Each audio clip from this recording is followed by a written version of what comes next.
Во наредните недели ќе разговараме со дел од кандидатите за градоначалници на македонската метропола, поточно на Скопје. Во ово издание на Тренинг соговорник ќе биде професорот Горан Марковски, независен кандидат. Господин Марковски, добро дојдовте во емисијата. Интервјуто го снимаме во време кога надворе дождливо. Малку фали, значи еден дожд и градот, метрополата да ни е целосно хаотична и блокирана. Да. Прво да се заблагодарам на поканата. Токму така, ние и кога ги прегледуваме мостовските конструкции, тоа ако можеме го правиме после дожд, бидејќи дождот ги покажува сите слабости. Така и за градот. Дожд, малку поголем дожд, практично ги покажува сите слабости на инфраструктурата на град Скопје. Сите оние места кои што не се или не се изведени како што треба, или пак не се одржувани како што треба. И имаме редовно колапс во сообраќајот, бидејќи сообраќајната инфраструктура не може да го издржи напливот на зголемен сообраќај кој е во вакви дождливи денови. Скопје метропола или станува или прерасна во провинцијска средина? Па мислам дека во второто е поблиску до вистината. Далеко е Скопје од метропола. Скопје претходно не знам колку било баш метропола, меѓутоа сега после сето ова што се случува во последниве години, Скопје ќе треба многу работи да смени за да го фати патот кон метропола. Од каде или од кога поточно почна падот и невкусот и кичот на Скопје? Па мислам дека со почетокот на повеќе партизмот навлеговме во една нова ера на развој и стратегија на градот. Се покажа дека политичкиот систем партиски, кој што е насекаде во развиените земји присутен и треба да биде, меѓутоа се покажа недоветен и недоволно созреан за да може да се носи со предизвиците кои што се потребни за водење на град, а и за водење на држава. Кај нас повеќе партизмот се подразбра на малку поинаков начин, дека треба сите раководни места во градските структури, јавните предпријатија и комунални предпријатија да бидат запоседнати на партиски членови, односно тоа беше единствен критериум за избор на раководители. И оттаму сме дојдени во оваа состојба во која што сме. Дали Скопје е пренаселен град? Дали наместо зеленило всушност се сведува на градежна механизација, бетонизација и кеш? Поточно кешот, валканиот веш, односно валканите пари да завршуваат во кеш. Да, се заедно мислам дека Скопје можеше и мораше да поведе сметка за својот стратегиски развој. Мислам дека е пренаселен, пренатрупан со градби без никаква стратегија. И оттаму не се случува овој хаос. Урбаниот хаос се пресликува и во хаос на животот. Не може да очекуваме дека во една сфера на нашето живење ќе имаме среден систем, а при тоа да сите живееме во урбан хаос. Тоа сега ни се свети. Значи, таа негрижа што ја имавме 3 и повеќе децени кон градот, сега ни се враќа назад како еден многу опасен бумеранг, кој се заканува да остави сериозни последици за себе. Како да се димензионираат комуналните служби? Помалку изгледа лоша гледката во метрополата кога насекаде околу нас ќе видиме преполни контейнери, депони, смет, хаосни со улиците, кој каде сака се паркира. Да, токму затоа е потребна визија за Скопје, односно документ за визија на Скопје. Како Скопје понатаму ќе се движи и како ќе се разрешуваат овие проблеми кои што ги споменавте. Треба едно да разбереме дека подобрување на состојбите, некакво ресетирање на состојбите без да почувствуваме сите ние жители на овој град одредена болка, кој повеќе, кој помалку, е тешко остварлива. Во однос на сметот, ќе почнем со сметот.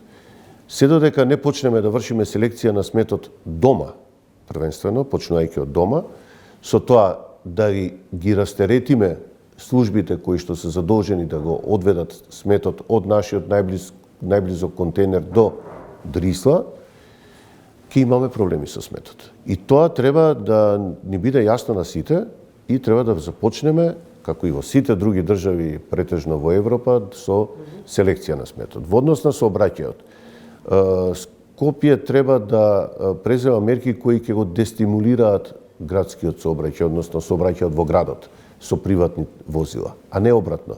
Значи, наместо да градиме широки булевари, да отвараме нови улици, да градиме паркиралишта, односно паркинг гаражи и така натаму, и со тоа да го уништуваме и она зеленило што ни преостана, многу подобро е, според мене, да одиме кон дестимулација, односно паркирањето да биде оттежнато и премногу скапо во централното градско подрачје, да улиците не овозможуваат брзо движење на возилата, а ние да им дадеме предност да му дадеме предност на градскиот сообраќај, кој треба да се модернизира потитно, и да им дадеме предност на велосипедистите и на пешаците. Например, во Лондон, во центарот на Лондон, на Оксфорд стрит, многу ретко можете да видите возила да се движат. Зошто е тоа така? Или е премногу скапо да паркирате возило на паркинг во... Имено, и са тие искуства од развиените земји мораме да ги пресликаме овде. Колку и тоа да боли. Затоа што е алтернативата на тоа? Да се труеме секоја година се повеќе и повеќе.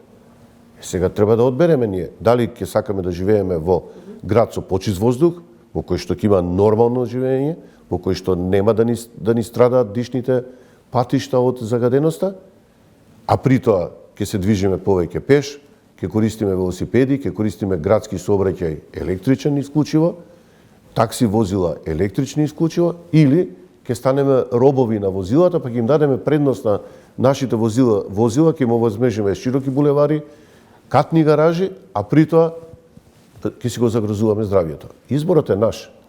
Мојот поглед на иднината на Скопје е многу поблиску до ова што вие го споменавте за Лондон. Господин Марковски, Скопје затворен град според принципот на една Љубјана. Факт е дека Скопје е пренаселен, дека речиси цела Македонија е всушност концентрирана во метрополата. Штетата и за Скопје и за остатокот од Македонија.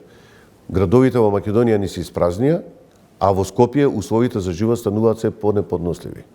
И затоа ве зборувам, мораме да имаме ние стратегија како луѓето, дел од оние кои живеат во Скопје, да самите да разберат дека животот во друг град ќе им биде подобар, поздрав, ќе живеат порелаксирано и подобро. Ние сведоци сме дека со изградбата на автопатот кон Штип, например, многу скопјани купија имоти околу Свети Николе и почнаа да градат таму стамбени единици да живеат надвор од Скопје.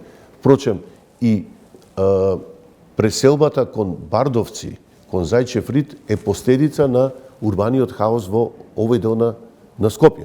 Само што таму се отиде на територија која што па инфраструктурно не беше подготвена да прими таа градба. Значи, мора да биде затворен, отворен.